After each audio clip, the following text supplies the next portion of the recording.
Bonjour à tous et bienvenue dans ma nouvelle chronique hebdo.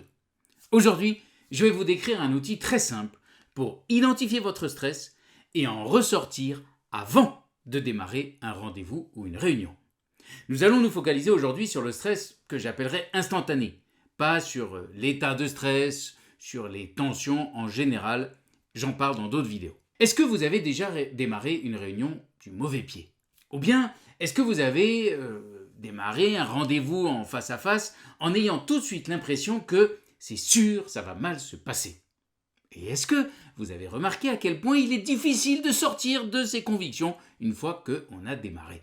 Au contraire, les choses vont probablement en général aller de mal en pis. Les tensions vont augmenter, les échanges vous demander de plus en plus d'efforts, et au final, vous sortez épuisé de la réunion ou de l'entretien en vous demandant ce qui a bien pu se passer, si c'est vous qui êtes trop nul, ou bien si ce sont vos interlocuteurs qui le font exprès.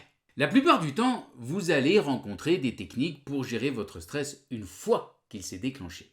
Mais je crois que ces techniques interviennent souvent trop tard, parce que vous êtes déjà bien enfoncé dans le stress et que, en plus, le rendez-vous ou la réunion a démarré et qu'il est très difficile de faire une pause pour faire un pas de côté, prendre du recul, bref, pour vous recentrer. Aujourd'hui, je vais donc vous proposer un outil qui est beaucoup plus efficace parce qu'il s'agit d'écouter votre monologue intérieur avant de démarrer votre scène.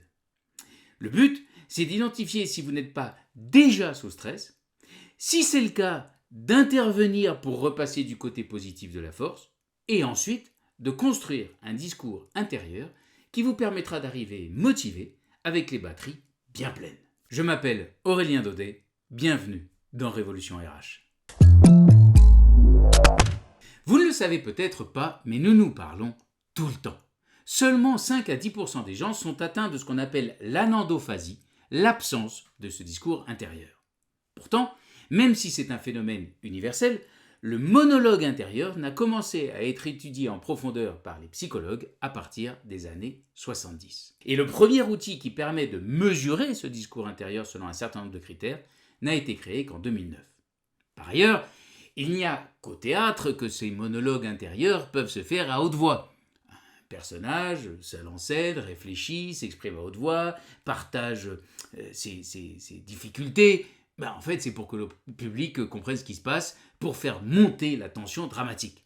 Dans la vraie vie, quelqu'un qui parle tout seul à haute voix dans les transports en commun ou dans les allées de son supermarché, vous allez plutôt le regarder de travers. Et donc, c'est pas étonnant que nous ne soyons pas particulièrement attentifs à ce discours intérieur. Pourtant, nous passons en moyenne un quart de notre temps d'éveil dans ce discours intérieur. Soit de manière très consciente, par exemple, vous comptez quelque chose, vous faites la liste de ce que vous avez à faire aujourd'hui, soit de manière pas très consciente, vous ruminez, vous avez des pensées flottantes. Et puis, il a été prouvé aussi que ce ne sont pas toujours des mots, ces pensées peuvent être sous forme d'images. Et pourtant, même si nous n'en sommes pas toujours conscients, il y a un moment où être attentif pourrait nous être très utile. Justement avant des prises de parole importantes, des réunions ou des entretiens avec des enjeux élevés.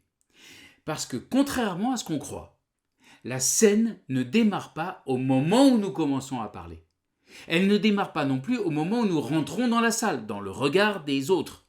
Non, la scène démarre quand nous commençons à y penser et que nous nous en parlons dans notre monologue intérieur. J'ai été comédien pendant plusieurs années. Et un des conseils qui m'avait été donné par une grande actrice, c'était « N'oublie pas, Aurélien, on commence toujours à jouer dans la coulisse ».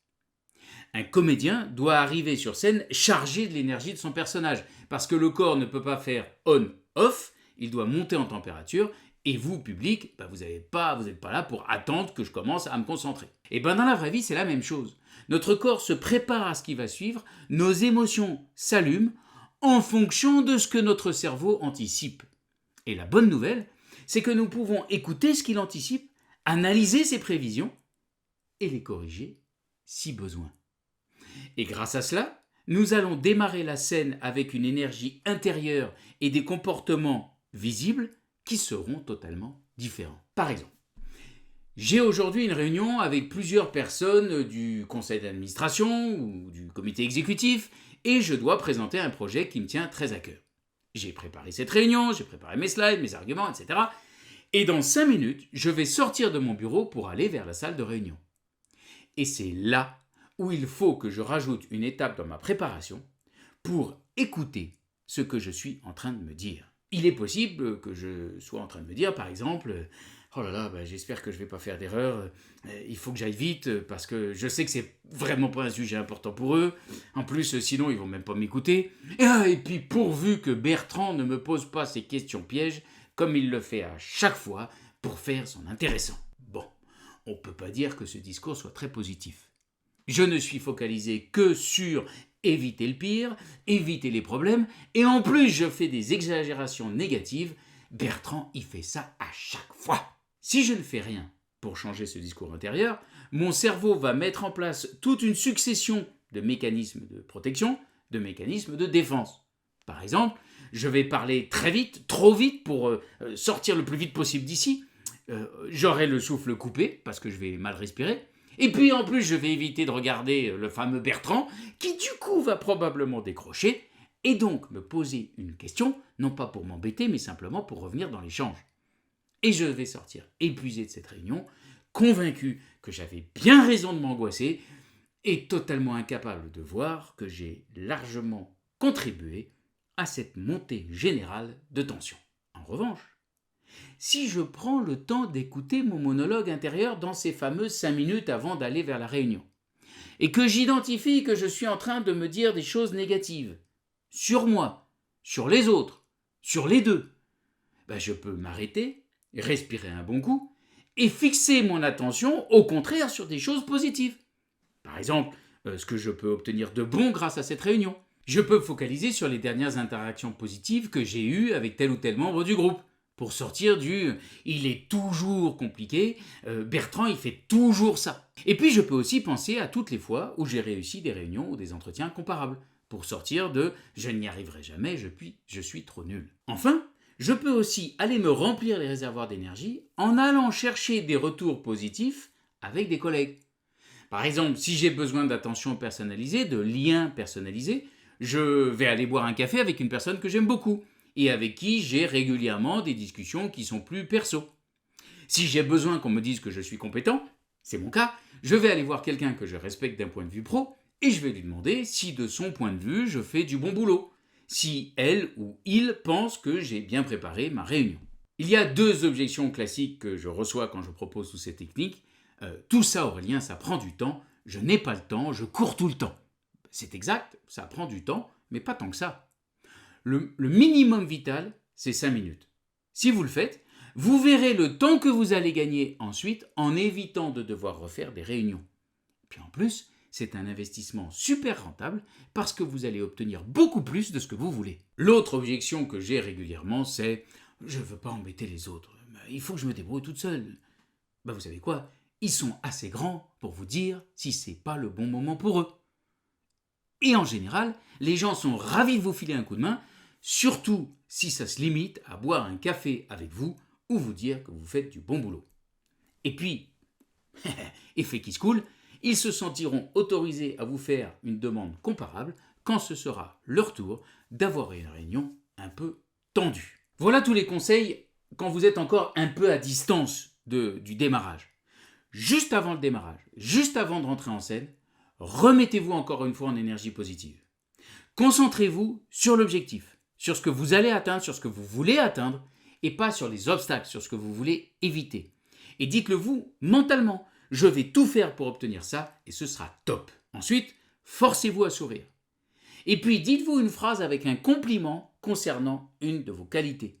Par exemple, je suis quelqu'un de chaleureux, ou bien je suis compétent, ou bien je suis quelqu'un d'engagé, on peut me faire confiance, ou bien je suis capable de relever ce défi, ou bien enfin, je suis quelqu'un de créatif. Et puis bien sûr, je vous l'ai déjà dit et je vous le répète, quoi qu'il se passe, à l'issue, prenez le temps de vous féliciter. Je dis bien quoi qu'il arrive, faites l'effort de trouver une chose qui vous a plu dans ce que vous avez fait et dites-vous bravo. Par exemple, en commençant par ce temps de concentration que vous aurez fait pour obtenir un monologue intérieur positif. Une dernière chose avant de vous laisser. Je vous avais annoncé la semaine dernière que ma newsletter allait passer en quotidien pour que ceux que ça intéresse ne ratent pas les articles que je publie chaque jour sur mon blog. Bon, vous l'avez constaté, je ne l'ai pas fait. Parce que j'étais en France en début de semaine pour une mission avec une magnifique équipe commerciale et que le retour a été un tout petit peu compliqué avec les inondations dans la région de Valence où j'habite. Et même si je n'ai pas été touché, j'ai eu des problèmes de batterie, les plaques solaires ne fonctionnant pas au top en ce moment. Mais on va vers le meilleur, donc cette semaine, je pense que j'aurai moins de problèmes techniques et ça devrait être bon pour cette newsletter quotidienne. Très bonne semaine à tous.